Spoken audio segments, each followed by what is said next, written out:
খেতে খাবো লেচিস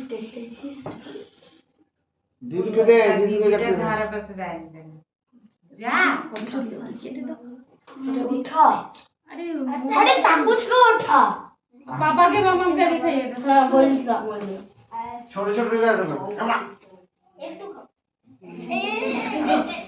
যদি বেশি খাই তো কি লাগছে যে ওর বন্ধুদেরকে খাইয়ে সব এই ফটোটা ঘুরিয়ে দাও এটা ঘুরিয়ে দাও চলে এতগুলো মানুষ যে আছিস আই না এই ঘুরিয়ে দে তো আরেকবার সেলফি ক্যামেরা দিয়ে দে আমাকে আগে করে সেলফি ক্যামেরা দিয়ে এই ছবি তুল দাও। এই ডিমাটাকে ভালো আমার এই ভিডিওটা ভালো লাগে সব ওই ছয় আমার ঘুরে দে যে ভালো করে করেছিস আমি ক্রিম খাই না